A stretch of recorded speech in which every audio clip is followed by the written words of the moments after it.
Good evening and welcome to another edition of Money Talk with Melanie, the late edition.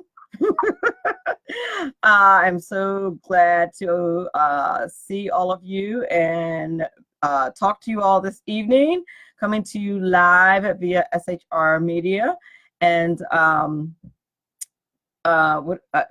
forgetting my line. I usually live via Facebook. Hello, Melanie. I think I used all my energy on Judge Joe Brown this afternoon. Oh goodness. Welcome all of you in SHR Media Land and all of you here in the Facey chat. Those of you who were on my social media earlier today know that I did an appearance on Judge Joe Brown's radio show this afternoon. It was supposed to be an hour radio hit and ended up being a 2-hour radio hit. Hi, everybody in the Facey chat. You guys are going by too fast. It ended up being a 2-hour radio hit, and it's a call-in show. I was there on behalf of Project 21. And for those of you who do not know what Project 21 is, you have to look it up.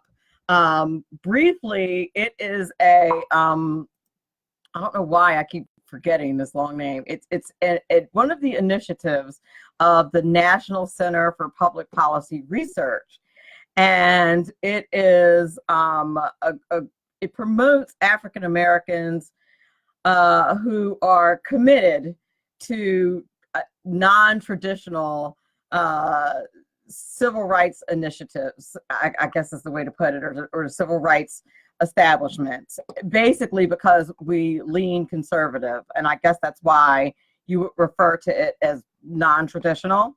And so they had, because of what our recent press release about having them withdraw the NAACP's Image Award nomination for Jussie Smollett, they had someone on from the NAACP on there, and they wanted us to discuss why we wanted them to withdraw their nomination for an Image Award.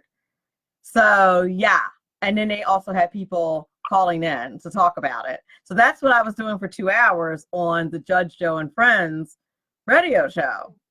It was an absolute blast. And so, unfortunately, I had to cancel my original first guest, but I promise you I will have him back on the show. And I talked to him and everything's cool.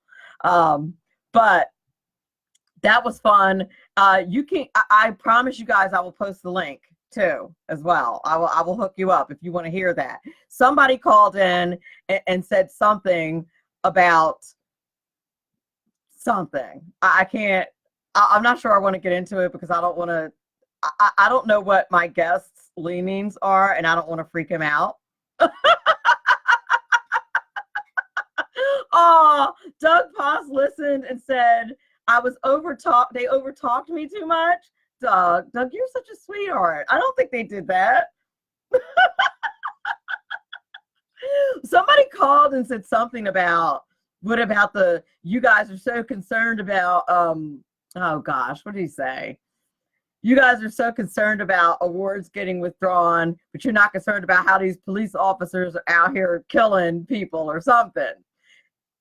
And I think I said, and of course I just lit in. Hey, Mike Fitzpatrick. Mike Fitzpatrick is scheduled to be on the show April 12th. He's going to be back from NCX Group. And I said, oh, you want to talk about killing? And then I lit into him. Just lit into him about abortion. I let him have it. And then Judge Joe started to light into me about abortion from the legal perspective. Like, he was like, it's a woman's choice, blah, blah, blah. Like, Judge Joe started to let me have it, and I let him have it about what abortion was. It was something else. And so Valerie, who's the host of the show, was like, we definitely have to have you back to talk about that. That's a different show. So the caller was letting me have it, and Judge Joe was letting me have it, and I was letting them both have it, describing the technicalities of what it actually was. So it was funny. Oh, Doug, you heard that? So, yeah, and the poor host was like, okay, wait, everybody stop. So, but I think I saved some energy for David Flores Wilson, who I actually am really excited to have on the show today. He is a CPF and CFA, an editor of Planning to Wealth, which we want to be wealthy, right? I can't replay it, but I am going to post it. Robert Houston, who, by the way, is a Money Talk with Melanie sponsor, and I thank him for that. He is from creditrepair.biz. Thank you so much for being a Money Talk with Melanie sponsor. I appreciate you. As soon as I literally just got off the air with them, Robert. As soon as I can get the link to that, I will get that to you, darling. I will post that. As soon as I get it, I will grab that for you. Doug listened to it, so Doug can give you the play-by-play of that exchange. That was fun. All right, I'm going to take a little break, and as soon as we get back, we're going to talk about how we can go from planning to wealth. I in particular, was interested in, one of the reasons why I'm having David Flores Wilson on the show is in particular interested in some of the key skills and financial knowledge that most of us lack, because I think there are some very specific things that we lack and we're probably unaware of. So I'm excited about having him on the show. We'll be back in a couple of moments. If I can click the right button here.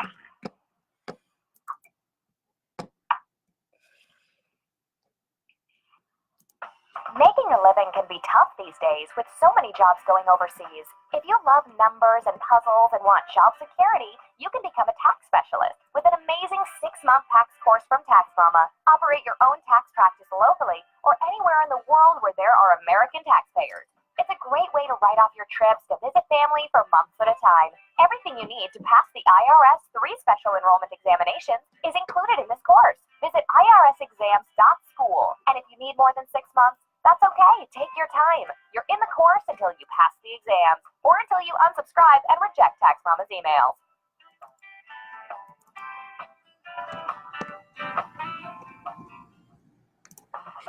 Right now, you can get the credit you deserve. Just visit MrCreditRepair.biz. Let their expert credit repair specialist remove late payments, charge-offs, collections, even old bankruptcies fast and easy. That's MrCreditRepair.biz. Why go anyplace else? Increase your credit score today. At Mr. Credit, you always get a quality service, all at our everyday discounted price. Stop getting turned down for cars, credit cards, or even new homes. Visit MrCreditRepair.biz today. That's MrCreditRepair.biz. Your credit repair is our #1 priority.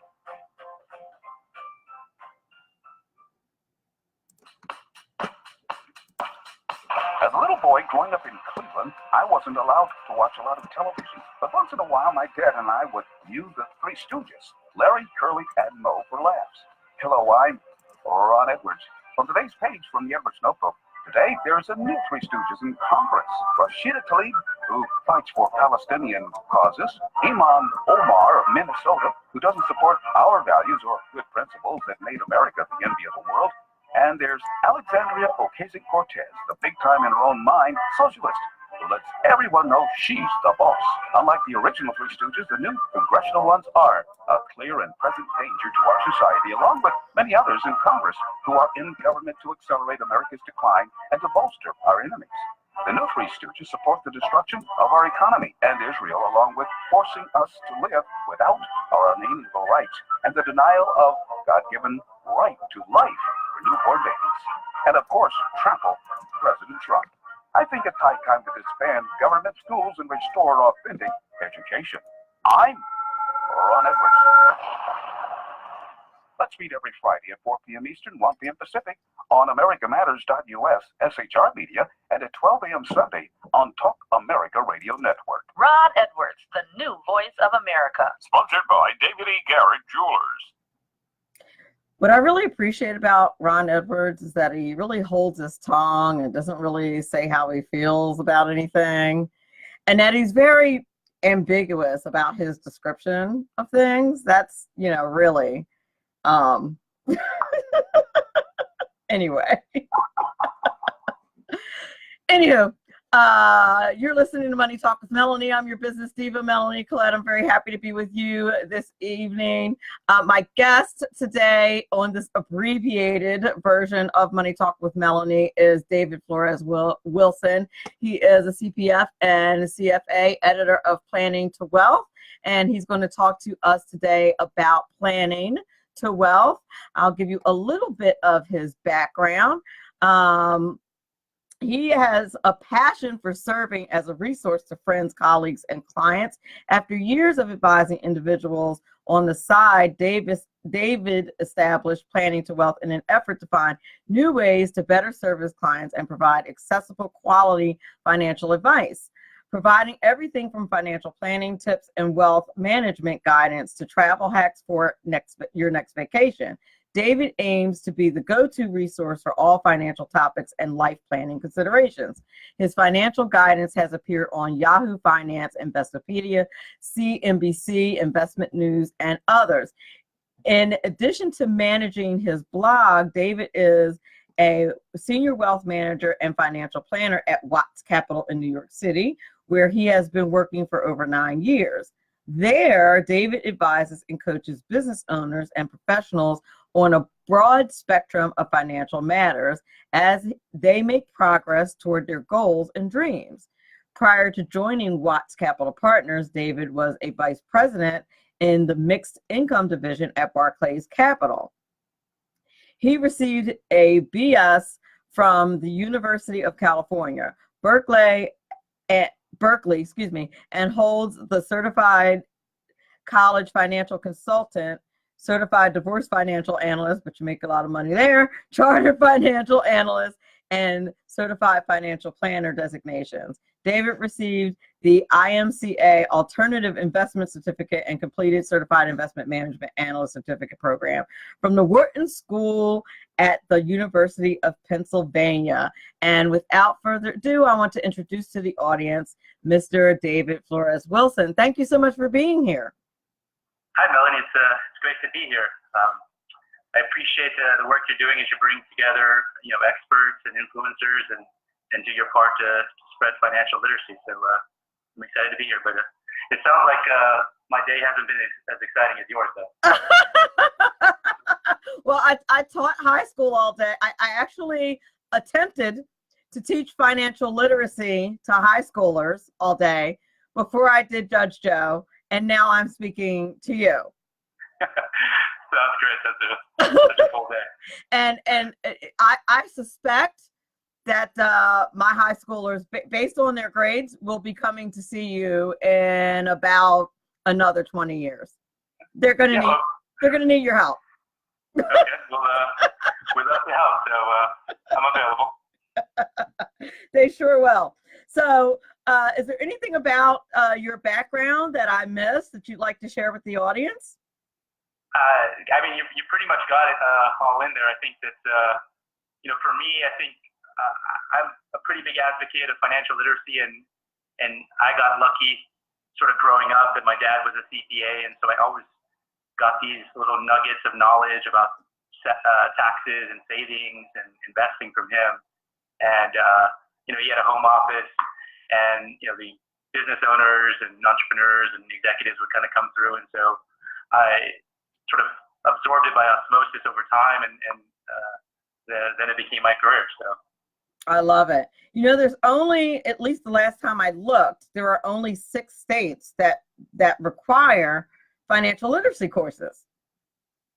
Yeah, Melanie, it's not being properly addressed in our education system. It's a nationwide problem, and the studies in terms of the vast majority of Americans that are living paycheck to paycheck, and they're not effectively saving for retirement. And it's really sad that this isn't a priority in our country. And I think so it's a passion of mine to do what I can. Right?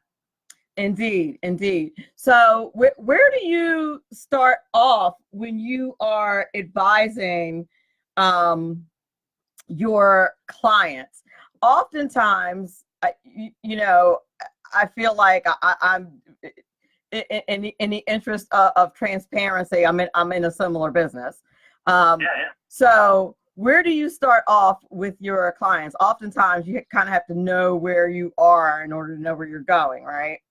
Exactly, Melanie. And there's very different approaches out there, and I think for us it really starts with getting to know the person, and not just where they want to go in terms of their goals, but what are their values, what's important to them, and then the goal, of course, is to sort of have this alignment between what their financial behaviors are, what their values are, and as well as what they're trying to accomplish. And so it starts with a deep dive of due diligence on their situation. What's their story? How do they think about money? What's their attitude towards money? How is money discussed in their family growing up? Because I think once we sort of understand, sort of these emotional and this background that attaches to money, then we can sort of better do a better job of advising them on how to move forward. Now, that's interesting that you say that. What do you mean by emotional? Yeah, I think, we were just talking the other day with a client who, they're going to receive a large amount of cashes, and someone in their early 30s, and they're doing pretty well in their career, and they have a mortgage, and they're sort of wrestling with their parents want to give them a little bit of money and to kind of help them to help that person be a little more financially secure, and that person's first response was not to take the money, and because they don't want to feel any sort of guilt or any sort of sort of these emotions that have sort of built up since since she was a child. And even though sort of the economic thing is to take the money, pay off some debt, invest it, save it, there's some real barriers to kind of think through why is she feeling these things, and before we could put a plan in place and move forward. Well, I mean, kudos to her for even, or him either, for even having the thought of talking to you about it, as opposed to blowing it. You know what I mean? Yeah. Or having any guilt behind it. There's people who are super responsible that would have just done whatever with it. You know what I mean? Yeah, I think for example, when it comes to sort of any lump sum infusion into people's balance sheets, I think that again, the studies kind of show that the vast majority of people don't really have much to show for, whether it's if someone inherits money or they're given it to it, by a family member, or if they win the lottery. I think that there's sort of it's really difficult for people to deal with a lump sum of money, and so I think there's best practices and how to do that in terms of, okay, well, let's take a step back, let's relax, let's kind of think about any sort of potential lifestyle changes. Let's build a team and then build a plan, and then kind of walk forward. But a lot of people are sort of given that pot of money, they sort of develop, get a little lax on the financial planning habits, and and then when the money is gone, well, then they're stuck with sort of these bad habits, without those extra funds. So we do our best to sort of take some of the research and our experience and then impart that to people that we meet. I don't know if you find this, but this is seems to be a stumbling block for a lot of people, that when you have a more modest income, that the attitude is that there's no point in having a plan, there's no point in saving. I don't have money now, that means I'm never going to have money, so I don't have to develop good habits. Yeah, I think also I see what you're saying, Melanie, and it's exacerbated by our industry a little bit, right? So in our industry, a lot of times people, they're not able to work with a professional financial planner, financial advisor, unless they reach a certain income level. And I think that's totally backwards. I think that, a doctor you never go to the doctor and the doctor says, hey, you know what, you're not healthy enough. Why don't you go and work out and eat right and come back and see me? So I think there's a real problem in our industry that, we should be helping people of all different income levels, and not just the people that have piles of money. I actually do. And that's probably, people find that irritating about me.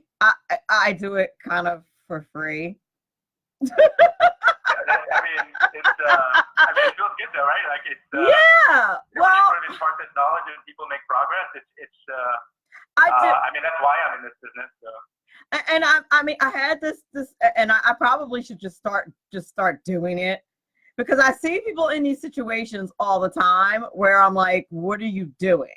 Like, this woman told me, and I like I told you, I teach financial literacy. So this woman told me today about this situation that she was having. And when she was explaining the situation, I kept asking her why. Like, every time she answered the question, I was going, why? And like, why did you do that? Why did you do that? Why? And I was like, it was silly stuff. Like, she was like, well, I live down to the dollar. And I was like, okay, but why did you do that? Like, you're defeating your own purpose. And I said to her, no matter how modestly you live, you can still put these strategies in place so that you can avoid what you're doing. Because she was incurring charges from her bank by doing unwise things. And she's a single woman. If she had kids, I could kind of maybe understand her thinking, but she's a single woman. And I told her, I'm a single woman, so I felt like I kind of could say what I was saying. And I said to her, I said, just wait. You're going to have to sacrifice and just wait. Water that night. You're going to be hungry, whatever. Just wait. And I said, because eventually what'll happen, you won't be in that situation if you just wait.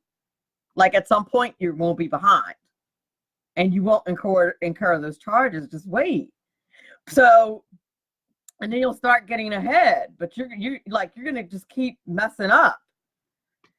So, but I find that those are the situations that, and I encourage her to start, using, because she's writing checks. I said, why are you writing checks? Why are you using your debit card so that the money just comes out? What are you doing? Like, what are you doing? But I find that this is why people who have modest situations stay in modest situations, because they're incurring, charges that they shouldn't be incurring, because they're living like they don't have a modest situation. I mean, we're imperfect people by nature, right? And right. There's just all these influences, whether through advertising, the people we surround ourselves. It's challenging to save, invest, and to minimize debt and sort of these other financial planning strategies and tactics. And so I think it's a craft, it's a skill that everyone should be investigating and learning about. And a lot of it, I think, is just people not knowing and not seeing the pattern. Like, I think other people have to stand outside and observe objectively. And I think it's the emotion of it. Like, it's the stress of it that causes you not to see it. If that makes any sense. Like, you're in it. So you're in the stress of the situation. So, it's hard to see when you're in the stress of the situation, I think. Yeah, and I mean, there's studies that show, like, the more people can be more financially secure, or at least know where they stand, that's going to reduce stress, and stress levels have a direct impact on people's health. And so, I think that that's where I appreciate what you're doing in terms of that pro bono work and letting people know some of these things. So, would you say that saving, that not only saving, but just managing your money in general is a skill? Yeah, without a doubt. I think it's one of my core beliefs is lifelong learning for myself, right? So there's through certifications, the conferences, the continuing education webinars, there's things I'm learning sort of every day as well. And I've been in financial services almost 20 years. And so, it's a skill that people, should develop and can continue to develop, through the rest of their lives. And just depending on their, where they are in their life, it's, a lot of the core principles are the same, but the emphasis and the actual, the granular strategies and techniques changes, whether you're in your 20s or 30s versus your 60s, 70s, 80s. And does it change with technology too, I would think?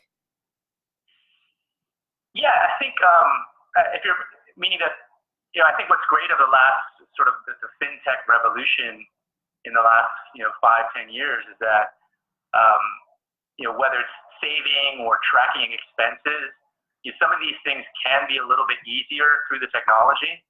And, so these platforms that allow people to save, and budget more easily and auto save and, lower expenses on their investments. And, these things definitely help, but, we have a long way to go. Oh, I actually told her, the woman I was talking to, about that. I think things like Acorn and Stash are genius. I really do. Yeah. I mean, I put money away without even knowing, and then if you double up and, tell it to just withdraw a few bucks, that money adds up like that. And before you know it, you got, a couple G's put away that you didn't even notice, and probably would have spent it at Starbucks or something. You know what I mean? Exactly. Seriously. Our minds can only handle so many decisions, right? So if you just take the decision making away from yourself, and whether through auto saving or tracking expenses, you're going to make better progress on those financial goals. Yeah, indeed. I think the only part that's not, like, you want to budget every dime, right? Like you're supposed to be accountable. And I guess you can budget that technically, but it's not technically right. I don't know. I mean, I think you know what I mean? It takes a lot of discipline to sort of, track every last dollar. And I think, we also have to be realistic. I think, for a lot of the couples we work with, we encourage them to do sort of these budgeting dates, so once a month they kind of sit down, get a bottle of wine out and just, go through all the expenses and kind of talk through, what was spent and what they plan on spending. And, we found that seems to work for a lot of people. That is like the most unromantic date I've ever heard of. That is not romantic at all. I'm just saying. So your blog planning. So I can see how that first date's gonna go. I'm not married, but I'm just saying, like, the first night my husband breaks out the wine and the candles, and I'm like, oh, he's so sweet. And then I see him grab the checkbook and the bank statement from under the table. I'm gonna be like, yeah, I'm in a lot of trouble right now. This is not going to go well. He's like, so let's talk about that $500 at Macy's, sweetie. The rest of the night's not going to go as I thought. Not the romantic date I intended. I do not think. So I noticed that you write for, you've written for, it says your guidance has appeared on Investopedia. I've consulted Investopedia quite a bit, actually. Tell me about your blog, though, Planning to Wealth. What kind of information can we find there? Sure. Kind of given had the honor of sort of working with people of different circumstances and been able to give them, different strategies and tips and sort of walk along this financial journey with many, different types of people. And so, the impetus for the blog was really just to put some of the, some of those strategies and techniques and to dive deep on some of the topics. And, so that I can put it out there and people can, people going through those situations could, could read the content and hopefully it's helpful. So whether it's financial tips that or for young people regarding Social Security or the tax advantages through opportunity zones, just try to dive deep on these topics and offer something that that people could find, read, and take action on. Those opportunity zones make a huge difference. I have one about 40 minutes from my house, and they do make a humongous difference. I don't know if anybody, that's where the tax rate is like cut, where the sales tax rate is like cut in half, right? Well, no, this is that actually might be based on some of those other earlier programs. But this is a newer program where people that have capital gains could roll those capital gains into real estate projects within these opportunities. Right. Those were designated last summer. I think what's good about the program is, it has bipartisan support. Yes. So that way, there's less of a chance it going away. But, there's essentially 3 tax breaks from it where people can defer capital gains until 2027. They could get a reduction of the capital gains if they hold for 5 or 7 years by 10 or 15%. And then to the extent they hold for 10 years, any additional capital gain is actually tax-free, which is it's pretty amazing. And I think that we'll see this will affect a lot of communities with a lot of investment, and we should see a lot of activity in real estate markets that were in theory ignored. I hope so. I sincerely hope so. Now, I feel like a lot of us just kind of let our finances manage themselves. You know what I mean? Like our paychecks manage us. Our bills and our paychecks manage us. Yeah. The money comes in, the bills come in, and it manages us. We are not directing the ship. How can we create a situation where we are directing what happens to our money? Yeah, I have a good point. I think, people should, I found what's effective is if they focus sort of on the 5 key areas.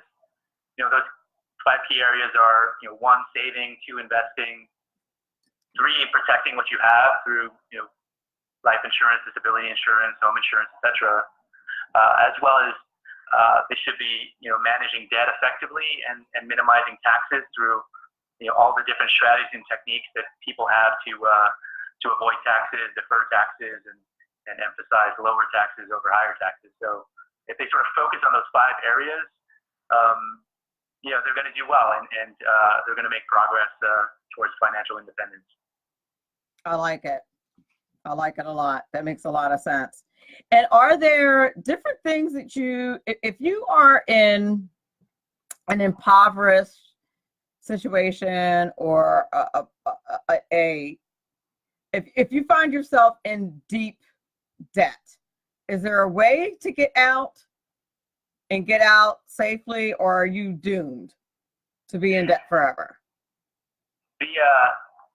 Well, I mean, there's no sort of easy solution, right? So I think the first step is just recognizing that there's a problem, and then and outlining a plan to attack it, right? So in terms of paying off debt, you want to start, of course, with the highest interest rate debt first and start to pay that off. And I think there's been other studies that show that maybe you should start to pay off the smallest balances first, so that way you get some momentum and you start to see some progress. And so you pay off the smallest balance, and then you pay the second largest balance, and so on.